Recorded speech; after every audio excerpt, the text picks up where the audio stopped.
স্বামী বিবেকানন্দের বহুমুখী প্রতিভার ব্যাখ্যা করা বড় কঠিন।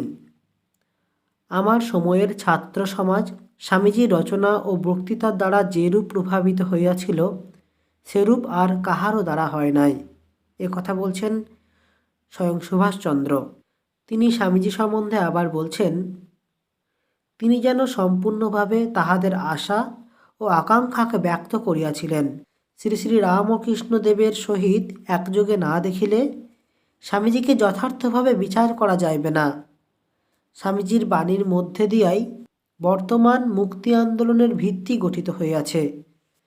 ভারতবর্ষকে যদি স্বাধীন হইতে হয়, তবে তাহাকে হিন্দু ধর্ম বা ইসলামের বিশেষ আবাসভূমি হইলে চলিবে না। তাহাকে জাতীয়তার আদর্শে অনুপ্রাণিত বিভিন্ন ধর্ম সম্প্রদায়ের একত্র বাসভূমি হইতে হইবে।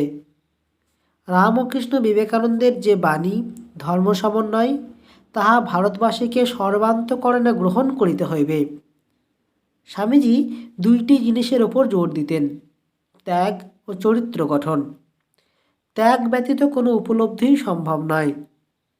ভারতবর্ষে মহাপুরুষের অভাব নাই। ভারতে এমন সব প্রতিভাশীল ব্যক্তির উদ্ভব হইয়াছে, যাহারা অন্য দেশের সর্বশেষ ব্যক্তিদের সমকক্ষ। যাহা অতি প্রয়োজনীয় তাহা এই, জনসাধারণের চিত্তের উদ্বোধন চাই। এজন্যই স্বামীজি বলতেন, মানুষ গড়াই আমার কাজ। স্বামীজি প্রাচ্য ও পাশ্চাত্যের ধর্ম ও বিজ্ঞানের, অতীত ও বর্তমানের সমন্বয় করিয়াছিলেন, তাই তিনি মহান। তাহার শিক্ষায় দেশবাসী অভূতপূর্ব আত্মসম্মান, আত্মবিশ্বাস ও আত্মপ্রতিষ্ঠার বোধ লাভ করিয়াছে।